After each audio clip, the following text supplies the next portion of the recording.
Here's another weird one from Marvel Comics. A villain of Spider-Man named the Spot. Why is he called the Spot? Because he's covered in them, obviously. But each of the spots serve a greater purpose than just being an outlandish fashion statement. They are portals.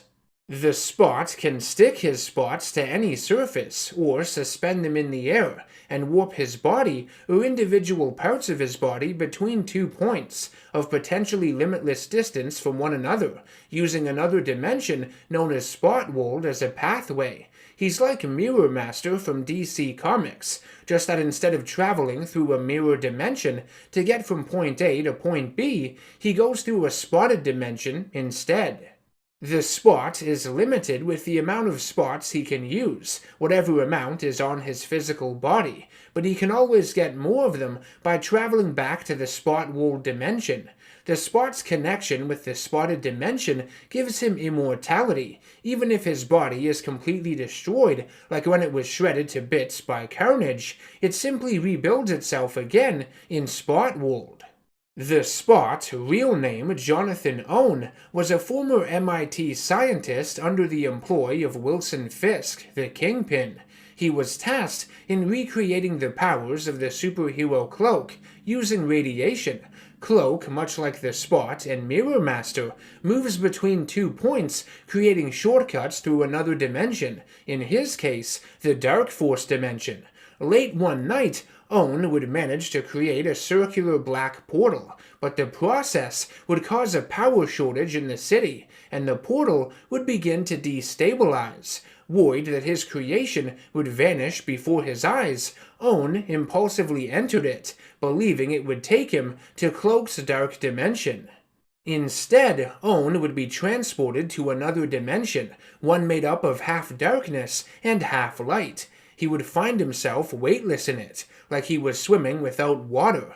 Excited about studying the polka-dotted dimension, but eager to leave it at the same time, Owen would propel himself through the largest spot he could find, hoping it was the same one he had come through. He guessed right, and was transported back to his lab. However, his body had changed, became bleached white, and was now covered with several of the Spot portals. Owen had become the dreaded Moo Cow Man.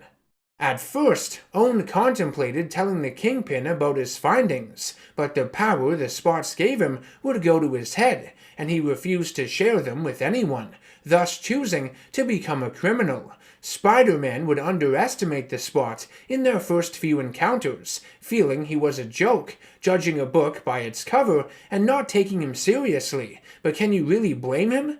The wall crawler quickly discovered that his spider sense did not work against the villain, because the Spot's attacks were originating from another plane of existence.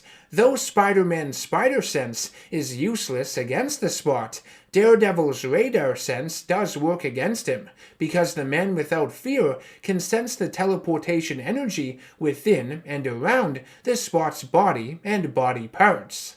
Speaking of Daredevil, there was a story that had him go up against another villain called Coyote, who was pretty creepy. He had been put through the same procedure that created the Spot by an unnamed organization, giving him all of the same powers.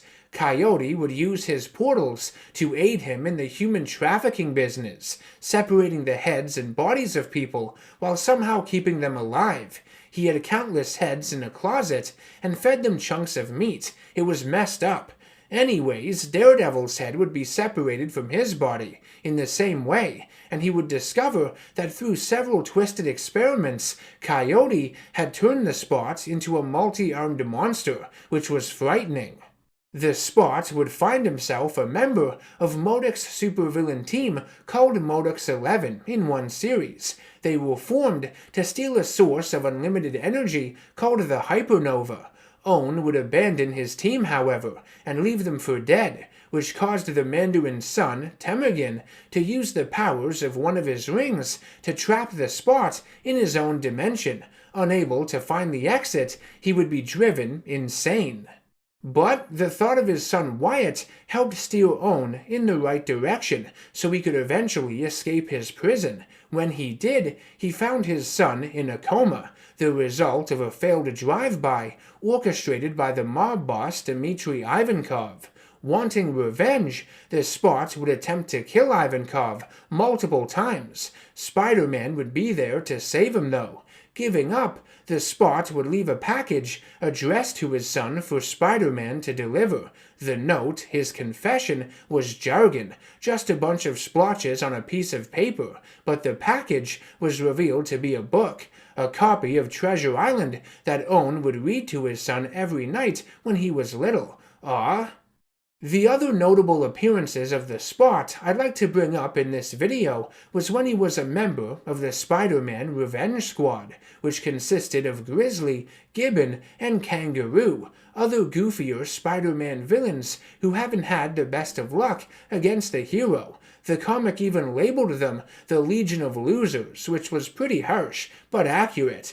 There was his tenure as a member of the Sinister Six, who went up against Miles Morales. This incarnation of the group was led by Miles' uncle, Aaron Davis, who at the time was in possession of the Iron Spider suit. And finally, there was a story that had the Spot captured by Kingpin. A special device was placed on him that could be activated at will by his men, turning the Spot's powers into a weapon. The Spots would shoot out beams of darkness all around, and the process looked to be extremely painful for Owen. And with that, that's gonna do it for this installment of Supervillain Breakdown.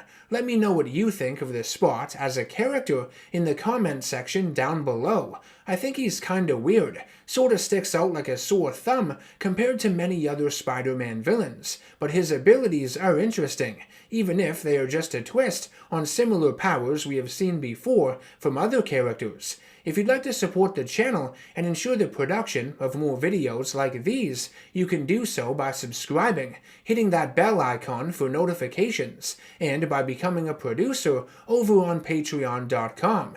You can also nominate future villains for me to analyze over there as well. I will see you all in the next one. Take care, stay safe, and always stay nerdy.